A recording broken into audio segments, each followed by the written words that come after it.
Kia ora koutou, and welcome to South Pacific Muscle. Might have noticed a little bit of a pause there with Mike sort of taking over the show. I kind of expected him to do the introduction, so I had a bit of a moment there. So, but it's nice to be back. It feels very, very foreign being here. I kind of even looked foreign being here. It's almost one continuous day at the beach after another. Lovely and sunny, and I'm feeling very, very summery and very laid back. Still working, but working from home. So as work comes in, just do it. But other than that, it's kind of nice, man. I'm feeling very, very, very summery, and looking forward to having a real cool holiday. So, how's it down in the deep? Is it sunny south at the moment, or? Oh, we've had a bit of sun. We had some rain today. Yeah, it's pretty changeable down here. We have had some good weather. We've been to the beach a couple of times. Nice. You take a hoodie with you just in case when you go to the beach down here. But that's the pod that we did without you was pretty low standard. Looking back at it, we were. I mean, like all the boys were a couple of days out for the show, and we hadn't really prepared well enough. We didn't have enough. I mean, my audio visuals were pretty rubbish. We didn't have the range of competitors we should have to shout out. It was just the homework we hadn't done. So sorry, bro. Well, after we finished running our show down, no, it was really cool. It was really good that you guys apologising for the drop in quality. You know us, man. We never apologise for things like that because otherwise we'd have to hold ourselves to a very, very low standard. Yeah, it's been nice having a break, coming out of obviously off comp season. Food, I haven't been too bad. Been kind of sticking to my diet and getting a little bit of crap in there as well. And the scales. Yeah. So it's been nice. It's taken a bit to get used to. I've gone through that stage of. Now I'm starting to smooth out. I look like a bag of shit, and the whole kind of psyche around that, which absolutely fascinates me. I like going through it's really cool because you kind of sit back and observe and think, man, I'm feeling kind of pretty poor about my body image, and I want to cover up, and you're kind of thinking, what's going on in my head here? I know I still look reasonably good, and you get in the gym and have a good workout, and obviously, with all that food and extra carbohydrate, man, some insane pumps and some starting to show some really cool signs in terms of strength and things, but you kind of then you sort of look up halfway through the workout and look in the mirror and think, fuck. I'm looking massive. I'm looking full, and it's a really nice kind of feeling. And so those two contrasting feelings that kind of go on as you start coming out of prep for me. And but I think I'm on top of it. I've sort of buttoned down a bit, still letting myself have a bit of freedom, but my body weight's sort of stabilizing out around 100 clicks. So having been through it a few times before, you know that it's coming, right? You know that you kind of look in the mirror and go, oh my God, I'm fat, I look disgusting. Oh, you can only see the top two of my abs. Hang on, reality check. Most people, for most people, we're still in pretty good shape. And I mean, obviously, you're 5 weeks ahead of me in that regard too. Yeah. So. Yeah. But yeah, it's just a real low-key approach, man. I go and I train. No real hype around it, but then once I'm into training, my head seems to get into it pretty quickly, and I think it's that enthusiasm, that I didn't have so much towards the end of prep when you were just doing it because you had to do it, and started pushing some good numbers and feeling pretty fucking good in those workouts, and I'm like, that's what off season's supposed to be because it's been so long, man. It's been like 17 months since I was eating normally, and I wasn't really training. So probably a good 2 years since I've had a solid off season. So looking forward to it. So how are you finding the early stage of coming off? Yeah, I've the food things is tough, It's because you're going, there's no reason not to eat it, and I've described it as eating it like the food's going to escape. Like it's going to don't eat it now, it's going to be gone. So I've made a lot of my own of my prep meals, with slightly higher carbohydrates, but then I'll finish my chicken and rice and then have a couple of pieces of peanut butter on toast, or just grab a biscuit from the whatever. So my weight's kind of, is coming up. It got real nuts there at Christmas because there was just so much food and so much that wasn't progressing through my digestive system very well, because Christmas Day was like 7 days after comp. Yep. So I, like, on Christmas Day, I got on the scales, I was 108.5. And at the bottom of my carb deplete, I was 98.2 or something. So that's 10 kilos in sort of 10 or 15 days. But I've stabilized out around sort of 103, 104. As you say, smoothed out. It was funny because when all that food was in my digestive system, I had this like turtle belly, like that.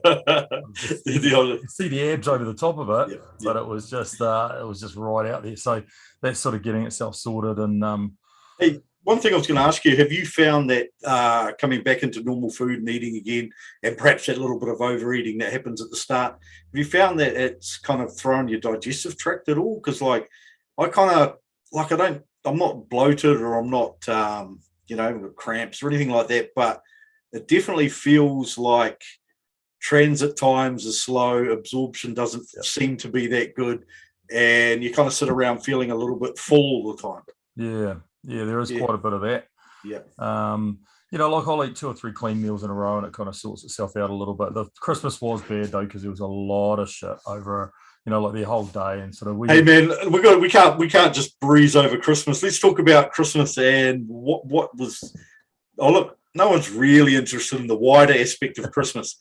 We want to know what was on the table, what food there was, and how much of it you had. Because we hadn't caught up with people for so long, and my wife's pretty social, we decided to have a few people over on Christmas Eve. Yep. So from about midday onwards, we just invited all the neighbours over and anybody who wanted to come. So at the most, there was probably, sort of 15 people here. Yep. But people drifted in and drifted out. So I was having a beer by sort of midday. I held up pretty well. I probably only had maybe 8 or 10 beers over the whole evening. Didn't go to spirits, which was good. But there was there was chips, and there was different cheeses, and there was salami, and there was dips, and then sweet brownie, and then so it was just grazing. I just didn't stop. I just was continuously putting something in my mouth. So there was no like meal. It just went from midday to kind of midnight. Just whatever. Pretty much. I mean, we wrapped up. We nap on the couch about 8 o'clock. Everybody's had to go home, but we wanted to finish it up about sort of 7 or 8 o'clock or something, because we got Christmas Eve stuff to do. Let the kids open a present the night before and start prep. Well, Delane mainly preps everything for Christmas, but we subcontract that out, bro. Start early and finish early. You subcontract all the organisation out, do you? Well, it's like playing chicken, Lost that game. I've lost a few games of chicken in our relationship, but she lost that one, so you get all that sorted. But it was weird, because it's just, there's no reason not to. You're sitting there, I was just continuously putting something in my mouth all the time, and I was watching myself do it, going, I don't need this, I don't want it. Oh, bro, all I can picture when you describe that is one of those Wagyu cattle that they kind of jam in the feed pen and just kept force feeding it and watching it getting bigger and fatter. Jamming it and force feeding it. Yeah. Oh, that's epic. That was Christmas Eve. So Christmas Day was straight, wasn't Christmas Day? Yeah, gotcha. So then Christmas Day was we had just Elaine's parents over, and we did roast lamb. They brought a ham over. Yep. We did a cold roast chicken. I did heaps of roast vegetables, and Delane had done some dessert. She did pavlova and a tiramisu, and she made it. I love cheesecake. Hey, favorite. What's your favorite Christmas dessert? It doesn't have to be strictly Christmas, but on Christmas, the kind of desserts you have. What's your number one? Well, pavlova says Christmas Day. I mean, it's not necessarily my favorite dessert. No, let's go favorite. Let's go favorite at this time of year. I mean, anytime. So would it be that? Any time of year, it's cheesecake for me. I love a cheesecake. Favorite flavor? Raspberry white chocolate. Ooh, I'm more of a like a Kahlua cheesecake or a coffee one, maybe. Delane made one for me with that caramel chocolate that you can get at the moment. And we didn't even cut it up. I mean, she's gone away. She's working up north, doing a COVID kind of, something or other secondment with the police. Yep. And it was left in the fridge. And I thought, if I cut that, then I have to finish it before I go to Auckland. I'm going to Auckland tomorrow morning, so I put it in the freezer instead. So I did the right thing, put it in the freezer rather than sort of cutting into it, because I would have had to finish it. By the time you get off this podcast and we've talked about this stuff, you're going to be microwaving that shit and eating it. How about you, man? Yeah. What were you eating? Yes. At that time of year, I think I'd have to go with cheesecake. I had one this year that was, it was kind of white, but it was a chocolatey flavored one with a bit of chocolate over top. But the bottom, which really topped it off, was gluten-free ginger nuts. Okay. So I honestly ate half a fucking cheesecake on Christmas Day, and they had those little, what are those little puffy looking things? The white meringues. Had some of those, and I'm not a big fan. You know, they're kind of crunchy and feels like eating chalk and shit. And so had one of those. Went, no, I'm not really into that. Back to the cheesecake. And yeah, but there was a third. We had a third dessert there as well, and so I kind of got into a bit of that and kind of went back and forward, almost doing the sweet savoury game. You know, going back, going forward. But you know, that cheesecake topped it for me, man. I've always been a pavlova man too. And I like a trifle. I like a good trifle. Oh yeah, man. And a trifle too. The old nana used to make one with sherry in there. And honestly, man, you'd have a piece, and then you'd sit around talking. And think, fuck, I'm trolleyed and I haven't had anything to drink. And it was this trifle was so full of sherry. It was unreal. Yeah. Good times, Nana. The cheesecake. How did that sit in your stomach? Because I've had too much cheesecake. Delane made me a raspberry white chocolate. And I ate probably half of it, and it just it did not go well in my digestive system. All that cream cheese. Yeah, man. I think it's all the lactose, eh? Because you have, when you're dieting, although people think, oh, you have a lot of shakes, you must have a lot of lactose and calcium. When you're having isolate shakes and that, there's not a lot in it. There's protein, but it's not to the same amount. So you go throwing like some double chocolate cheesecake and throwing half a cheesecake in, man, that's like lactose overload. Yeah, man, that could go real bad real fast. Right, so what to, I guess, for the new year, plans, retraining? Have you got a game plan, or you just? Well, I because it's so recent that I finished competing, and I still haven't got my stage photos through to take a look. There was a couple up on the NZLBB Facebook, which were quite good, but I'm waiting on my stage photos to come through. I'd set myself mid-January to kind of think about what for 2022. I'm meeting up with Kurt when I go up to Auckland tomorrow. I'm going to meet him on the 3rd, so which is really good. He's going to meet me for coffee, and we're just going to. I said to him, I'm a bit anal about these things and kind of well. I mean, he says he likes it, but actually, I don't know whether it's I said, look, pain in the ass. Let's do a bit of a SWOT analysis. Strengths and weaknesses of 2021 and sort of opportunities, threats of 2022. I didn't want to set any goals. I mean. I like to keep progressing. As much. Look, man, I achieved. I'm so I couldn't have hoped for any more this year. To get 2 class wins, it was just unreal. So to churn out, to go back and try and get 2 class wins again next year, or one, or it seems like repeating the same. But I need to have a chat to Kurt and have a wee think about what's the next level. And as you said, isn't it having a crack at the overall for Classic? Now, stand up on stage with those guys, I was taking the piss in the overall because there was no way I was in the frame with those guys. So,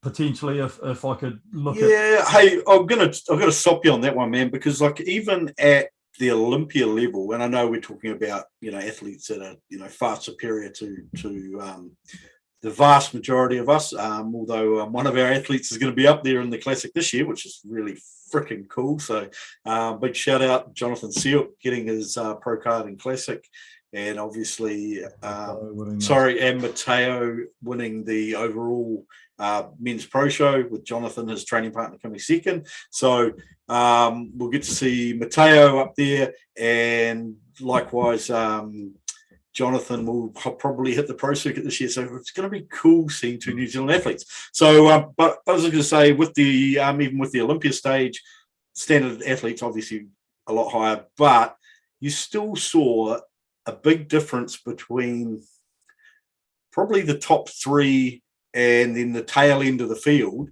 It was like probably not on the same stage, but that's part of the process, I think, of going forward. So, although you see yourself kind of like you're taking the piss, you just weren't quite at the level that those guys are at, and it's a question of how long is that going to take to get there before you can, That was what I was going to say. I was probably, I think, weighing 101 or so. I thought my weight limit was 109, but apparently it's the pro weight limit for my height. Apparently, amateur weight limit's 104. So potentially I could cap out my weight limit in 2 years' time, and then if we're all at the weight cap, then it's just whose structure's better, who's whatever. Now, at my age and my sort of injuries and all that sort of thing, that's what I have a chat to Kurt about. But I thought mid-January was when I'd start sort of setting some goals. And it might not be bodybuilding. It might be, well, I'm not going to compete this year. I'm actually going to go do something else. At this stage, I can't imagine what else I'd want to do. There's nothing that really replaces the buzz of bodybuilding. Oh, I was speaking to this other athlete, and she reckons that marathons are a great fucking thing to do. Well, funny you should say that, because the first morning back, off she goes for a run. But then a couple of days later, she goes, if we compete next year, we'll definitely do Tournament of Champions and probably just the Nationals. And I said, okay, first of all, you got to qualify for the Nationals, and Tournament of Champions is normally after the Nationals. So if the time frame works, she's already qualified. Yeah, she's already kind of thought of it. Well, no, not this year, because Tournament of Champions was before Nationals, so we, I guess, used our qualification, I suppose. So therefore, we'd have to re-qualify for Nationals. So it might mean doing, Christchurch again or something like that. But already in there, he was, if we do compete next year, that is that's a pretty positive shift there, Mike, I must say. When she says, I'm thinking about this, what she means is, I've thought about this and how it's going to happen and when it's going to happen. And, she's a planner, eh? So, she isn't just, it's not just a passing thought for her. But that's a total contrast to the way I do it. I'm like, I'm not sure what I'm going to do. Let's just keep doing what I need to do in the meantime. And somewhere along the line, I'm going to work out whether I'm going to compete or not. It's not going to change anything I do in the interim, and we'll just see, But I kind of liked just hopping into that Tournament of Champions when I kind of wasn't ready. I kind of wasn't planning on prepping for it and that. And it'd be nice to kind of bounce through a couple of shows if I do, if I compete next year, just do a couple of shows on the hop and then not worry about nationals or anything like that, unless it lines up as 3 shows in a row. Because I kind of like the idea of how the 90s guys used to do like the Grand Prix in Europe and all that, and they'd have like 6 weeks of competitions in a row. Well, the 2 weeks apart was pretty good for South Islands and Tournament of Champions. I could certainly make a change to what I was doing there. It gave my body enough time to kind of sort itself out from Christchurch, water and carbs and things, and then I could sort of have a decent carb load again. But really, that 6 weeks between that and Nationals was gold, because my calories were 700 calories a day higher through that period. So training was good, work was good, mental space was good. And shout out again to Sean, who pushed me through some good workouts in there, which made a difference to my arms, hamstrings, that sort of thing. Yep. But then 4 weeks into that, it's like, well, let's have a crack at a practice carb load because I'm lean. And that's what we ended up going with for Nationals, an early carb load. I carb loaded 3 days. On the practice, I did 2 heavy days. Yep. But then my digestive, I just ate the normal food I ate instead of trying to change my foods around. But it was all sitting in my digestive system. Like, it was all lower digestive. It wasn't my stomach, it was further down. And I couldn't sort of get my abs right. So 2 days later, I still had the fullness, but it had moved through my digestive system and I was tight again. So that's the template we used for Nationals. And I carb loaded 3 days for Nationals. I did Monday, Tuesday, Wednesday, and then cut back Thursday, Friday. And just went into the show Saturday, and everything was sort of relatively tight again. Yeah, that's kind of cool. Different approach to what most people take, but obviously, like when I look at the Christchurch show, we definitely had problems with with a bit of bloating or something like that was laziness. That was lack of preparation, and I feel pretty embarrassed about that because normally I prepare pretty well. Yeah, but you've improved on it and noticeably so. So take it as a learning experience. It is what it is. I think that was more the train. I spent a lot of time working my abs, holding my abs, doing everything through my posing, so I kept my posture and my abs right through that, rather than necessarily fixing bloating issues, because it wasn't the bloating that was letting my stomach hang out. It was laziness. It was lack of preparation, and that's pretty poor. So address that, and it was so it was much better at tournament. Yeah, that was good, man. That was really good, because I remember talking to you about it, and you'd already analysed it yourself, but we both said the same thing. And one of the boys up here said the same thing, and you took it on board and definitely nailed it next time round. So that's a good little improvement from a performance perspective. But then, why did it take some other people to tell me and me to see myself on stage like that to do that, So that is what it is, man. That's what it is. Some of us are just slower learners than others. me more so than anyone, I think. Hey, look, on that note, guys, my attention span's just not here tonight. But we did want to keep it short, sharp, and sweet. And I've got a couple of things to say before you cut off, because it looks like you're winding up. No, I will, but you jump right through. A couple of things. One is I'm going to Auckland tomorrow. I'm up there till the 8th. Anybody keen for a workout? And it sort of marries up with what I'm going to say next is, we're like Gary at Olympic has been really fortunate. He's got insurances paying out like some, like over $1 million to replace all his kit. And so he's basically got a credit with Life Fitness. Now they do Cybex and hammer strength. So he's pretty much going, oh, what should we get? So we're kind of like, I'm like a kid in a candy shop with the equipment that I can ask him to order.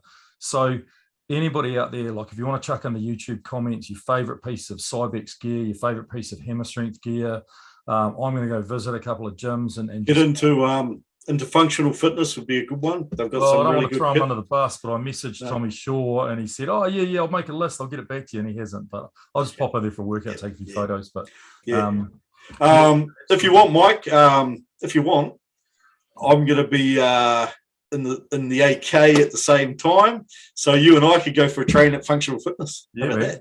Yeah, so that'd be fun. We do calves. Yeah. Or abs. We'll do abs. Yeah, let's not do anything too strenuous. No. But I'll be up there, so that'd be awesome. Yeah, it'd be cool. We'll go for a train. Anybody else up there who wants to catch up for coffee or go for a train? I train like a pussy, especially with all my aches and pains, but keen to catch up. I make lots of noise and pretend I train really hard, but actually. Oh, another thing I decided on the next podcast, how I kind of had my head up my own ass a little bit at competitions. There was a couple of really nice. There was a bikini girl that said, "Hey, it's really nice to see you, not behind a screen." And I was kind of like a bit like, "Oh yeah," and I'm like afterwards, I went, "Oh, fuck, what a prick! You should have kind of made a fuss." Said hello. So can't remember who it was, but look, I'm really sorry if I appeared aloof. And after the show, when I was watching the classic pro show, I'd gone and got myself some peanuts. And I was eating this bag of peanuts, and this girl who's trained by Kurt come past and goes, "Oh, hey, look, you look really good up there." And I'm trained by Kurt as well. And I'm watching the class, and I was talking to her about, like, she goes, "Oh, I'll leave you to your stats then." So I was obviously being a little bit rude. So I throw out the apology for my rudeness at nationals. Oh, that's gold. It's gold. So I do want to wrap, but before I wrap, I just wanted to say a special shout out to all those people that promoted shows this year, IFBB, Mo, Shane Hunter, etc. All the NZ IFBB officials, Nabba, Jim and Marion doing a fantastic job getting the athletes on stage this year. Really appreciate it from a personal perspective, but also from the athletes. And ICN, Brenda Mack, huge first year for them, so it's been really exciting. And to the other organisations and those that couldn't hold shows, hopefully we see you back 2022. But thank you very much for all your input over the year. That's made the season such a cool season for us, despite some pretty trying conditions. So on that note, thank you. And to everyone else, have a very, very happy and safe New Year's. I want to see you all back on the other side, and get in those gyms, smash some weights, and shout out if you're around. From us, it's out.